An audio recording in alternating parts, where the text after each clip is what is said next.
여러분들은 시그니처 어떻게 찾나요? 그 상품과 얼마만큼 결이 잘 맞나요? 잘 맞지 않는다면 오래 갈 수 없습니다. 그렇다면 시그니처가 꼭 있어야 될까요? 그냥 단순한 상품, 레이어드 컷 내 시그니처, 히피폼 내 시그니처, 그런 식으로 접근하시면 안 되고, 레이어드 컷이면 나는 어떤 레이어드 컷 중에서도 어떤 것에 집중하는 정체성이 같이 있어야 된다는 거죠. 전국에 미용실이 12만 개 있다고 합니다. 편의점보다 거의 2배가 많아요. 그 안에 근무하고 있는 헤어 디자이너는 더 많겠죠. 여기서도 레이어드, 저기에서도 레이어드 컷 하면 어떤 경쟁력과 어떤 정체성을 가지고 상품을 구성할 거예요. 그러니까 레이어드 컷이 요즘 유행이니까 내 시그니처 해야지, 허쉬 컷이 유행이니까 내 시그니처 해야지, 이런 식으로 접근하시면 안 된다는 겁니다. 그럼 나는 어떤 사람인가 플러스 내 상품, 나에게 맞는 상품은 무엇인가를 정해야만이 그 상품에 나의 정체성까지 들어가 있고 경쟁력까지 생기게 되는 것입니다. 이것을 좀 어떤 식으로 좀 표현을 해야 될까라고 생각했을 때, 색깔이라는 단어로 좀 표현해 보면 좋을 것 같아요. 레이어드 컷인데 나의 색깔이 담겨 있느냐, 그냥 남을 계속 쫓아가는 그런 스타일이냐, 아니면 내 색깔이 있는 그런 디자인이냐, 이런 거를 한번 좀 생각을 해보시면 좋을 것 같습니다. 시그니처 하면요, 크게 2가지 정도로 나눌 수 있을 것 같아요. 시술명이라 하면 뭐 레이어드 컷, 뭐 허쉬, 뭐 등이 있겠죠. 컨설팅은요, 얼굴형이 있을 거고요. 컬러, 퍼스널 컬러죠. 퍼스널 컬러. 이미지 브랜딩,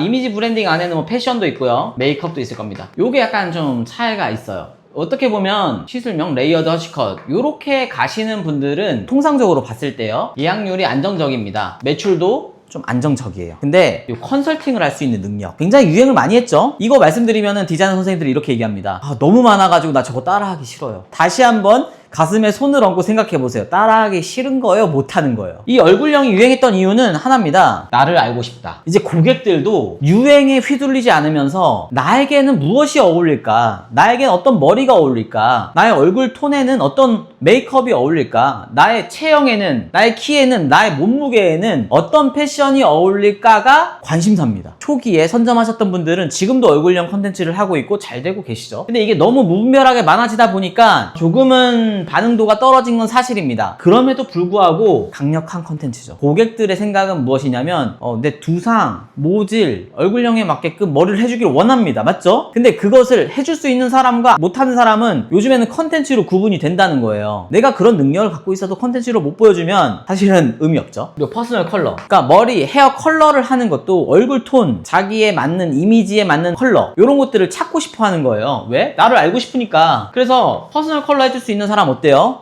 그 사람한테 컬러 하고 싶지. 그냥 가가지고 빨간색 해주세요, 빨간색 해주고, 파란색 해주세요, 파란색. 이거는 어느 미용실이나 다 할 수 있는 거예요. 그러니까 이런 경쟁력을 갖고 있는 거 굉장히 무기죠. 그리고 또 이미지 브랜딩, 이거는 결정체입니다. 결정체. 얼굴형, 헤어 컬러, 메이크업, 패션까지 조금 장기적으로 좀 확답을 드릴 수 있는 내용은, 여러분들이 패션이랑 그리고 메이크업 이거 하려면은 이제 퍼스널 컬러 이런 것도 공부하셔야겠죠. 요거까지 헤어랑 같이, 얼굴형까지 같이 되잖아요. 그러면 그 디자이너의 예약률은 엄청나게 치솟을 것이고 단가도 높게 받을 수 있어요. 실제로 이렇게 하시는 분이 있거든요. 그 원장님은 머리 안 해요. 머리 안 하고 이미지 컨설팅만 해요. 간단하게 해주는 건 33만 원이고 그 다음에 전체적으로 2시간짜리인가 요 코스는 55만 원인가 받아요. 그 원장님은 그걸 하고 나서 고객이 그럼 전 머리도 하고 싶어요, 메이크업도 받고 싶어요, 이러면 어때요? 선생님들한테 연결해. 그래서 이미지 브랜딩 요거가 장기적으로는 선생님들이 가셔야 될 길이기도 해요.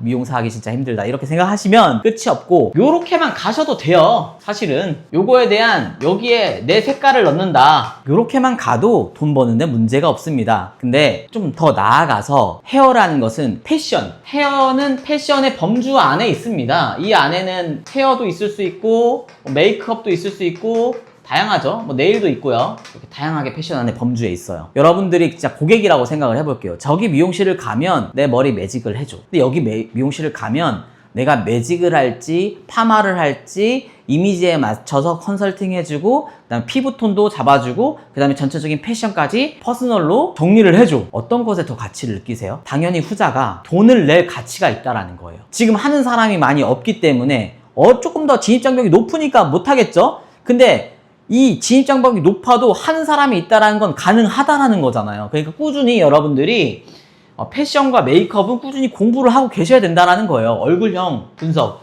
유튜브만 찾아봐도 웬만한 정보는 다 나와 있죠. 이미지 브랜딩까지 가능하셨을 때 높은 가치를 받고 돈을 받을 수 있다. 이걸 좀 말씀드리고 싶습니다. 살짝은 고차원적인 것, 조금 더 레벨이 좀 높긴 해요. 그래서 꾸준하게 준비를 하시라는 거고, 우선적으로는 얼굴형 컨설팅 혹은 시술 시그니처. 자, 시그니처를 잡을 때 내가 하고 싶은 것이 있을 수 있고요. 그게 아니라 고객이 원하는 게 있을 수 있어요. 근데 내가 원하는 거를 고객 머리에다가 맨날 하다 보면은요, 고객이 떨어져 나갈 확률이 크죠. 왜? 고객이 원하지 않을 수 있잖아, 내가 하고 싶은 게. 그래서 처음에는 내가 하고 싶은 게 좀 있더라도 고객이 원하는 걸 좀 먼저 하시면서 거기에 내가 하고 싶은 것들을 조금씩 넣는 거예요. 헤어 디자이너 분들 중에 이런 분들이 있습니다. 헤어 디자인에 대한 색깔이 확고해. 처음부터 너무 확고해. 난 저건 안 예쁘다고 생각하고, 난 이게 예쁘다고 생각하고, 저건 너무 개성없다 생각하고, 이것은 너무 밋밋하다 생각하고, 막 이렇단 말이에요. 근데 그렇게 되면요, 실제로 저도 이제 브랜딩 해보면서 느끼는 건데, 매출의 한계점을 돌파할 수가 없습니다. 한계점이 무조건 생겨요. 왜? 자신만의 틀에 가둬져 있기 때문에. 결국에 돈 누가 줘요? 매출을 누가 만들어줍니까? 고객이 만들어줘요. 근데 내 것만 하려고 해. 그러니까 매출 한계가 생깁니다. 근데 매출의 한계에 대해서 좀 이성적으로 생각해 봐야 되는데 이성적으로 생각하지도 않아. 사람들이 잘 몰라서 그래. 내 디자인이 인정을 못 받는 거를 모르고 그냥 사람들이 잘 모르네 뭘, 이런 생각해버리면은 매출의 한계가 무조건 생긴다라는 거예요. 고객들이 원하는 디자인을 하고 거기에 점차 색깔을 넣다 보면, 나의 관점을 넣다 보면 그게 점차적으로 시그니처가 강화돼가지고 사람들이 저기는 뭔가 시그니처, 그러니까 레이어드 컷이면 저기는 다른 사람하고는 좀 다른 관점에서 혹은 다른 색깔이 있는 그런 디자인을 해 라고 느껴지면 거기에 비용을 더 주지 않겠어요? 당연히 더 주고 시술을 하게 됩니다. 그냥 다 비슷하다면 선생님들이 가격을 올릴 수 있을까요? 못 올린다는 거예요. 그러니까 자신감이 좀 결여되어 있는 디자이너분들 보면, 혹은 이제 원장님들 보면 다 동네의 기준에 맞춰가지고 가격을 설정한단 말이에요. 왜 동네의 기준에 가격을 설정해야 되죠? 스스로의 기준을 찾으셔야 된다는 거예요. 그러니까 내 상품, 시그니처 상품도 스스로의 기준에 좀 충족한 내 색깔이 들어가 있는 거, 레이어드 컷을 한다고 볼게요. 선생님들이 컷만으로는 매출을 올리기 어렵죠? 그러면 펌을 해야 돼. 그죠? 뭐 레이어드 컷만으로는 디자인 완성이 안 됩니다. 되지 않습니다. 나만의 한 줄 시그니처가 있다고 생각을 해볼게요. 근데 보편적으로 레이어드 컷을 하게 되면은 그냥 이거잖아요. 그냥 이렇게 해서 층이 난 거잖아. 근데 이게 일자로 이렇게 되면 어때요? 그냥 플랫하잖아요. 레이어드 컷의 장점을 표현해내기가 조금 아쉽잖아. 사람들은 어떤 걸 원해요? 그냥 이런 자연스러운 컬이 있는 스타일을 원하잖아요. 근데 저는 레이어드 컷만 할게요 라고 했는데, 디자이너 입장에서 이 사람은 펌을 하지 않으면 레이어드 컷만으로는 집에 가서 고데기 해줘야 되고 손질이 많이 들어갈 것 같아. 그렇게 생각할 수 있잖아요. 아예 그냥 잡는 거예요. 펌까지 해야 된다. 대신 내가 펌까지 해서 디자인을 당신한테 맞는 디자인으로 확실하게 만들어준다. 이런 확고한 나만의 색깔, 이런 게 있어야 된다는 겁니다. 요거를 좀 하는 데가 어디가 있냐면 히피해피가 있습니다. 컷을 안 해요. 컷 예약이 없어요. 그러니까 다른 헤어 디자이너 선생님들이 굉장히 의아해합니다. 컷이 없어? 미용실에? 염색이 없어요. 염색이 없어? 그럼 새치 커버 매출은 어떻게 해? 멋내기 고객님들은 돌려보내? 이렇게 생각한단 말이에요. 확실한 건 히피펌 하나는 기가 막히게 한다. 우리만의 색깔이 있다. 여기 히피펌은 열펌이 아니라 직펌을 하거든요. 그래서 살짝 잔머리도 좀 일어나고 살짝 부시시한 면도 있습니다. 그런데 사람들은요, 뿌리부터 균일하고 예쁜 컬을 원했다는 거예요. 그래서 직펌 방식으로, 직펌 같은 경우에는 요즘에 약재도 진짜 좋게 나왔어요. 직펌이 손상되는 게 약재를 도포한 상태에서 롯데 10가지 들어가니까 모발에 데미지가 중첩돼가지고 단백질 변성이 온다거나 이래서 머리가 망하는 거거든요. 근데 약재나 기술력이 지금 많이 좋아졌단 말이에요. 그래서 뿌리부터 확실한 컬을 뽑아내면서 요즘 사람들이 원하는 디자인을 펌으로 만들어준다는 거예요. 인스타그램에 보면 펌이 아닌 아이롱 있죠? 선생님들 잘 아시잖아요. 모델에게 아이롱으로 머리만 예쁘게 만들어가지고 이거 무슨 뭐 구름펌이다, 파마하면 이거 나온다. 근데 제가 진짜 충격적인 말을 들었는데, 모델이 오잖아요? 아이롱을 먼저 해서 모델 사진을 찍고 그 다음에 그 모델에게 파마를 해줘가지고 돌려보낸다고 해요. 기만이죠 이건. 근데 히피해피는 그런 거 없어요. 그냥 올 펌입니다. 조금 펌이 고데기 한 것보다 덜 깔끔해요. 고데기 한 것보다 볼륨감도 좀 덜 할 수 있어요. 그런데 고객이 와가지고 만족해서 내가 본 포트폴리오랑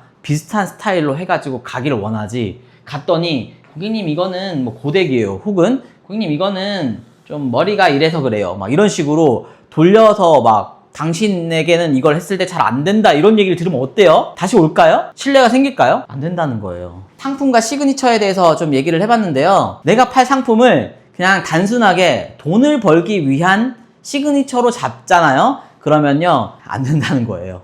길게 갈 수 없다. 나에게 시술받은 그런 우리 다 데이터 있잖아요.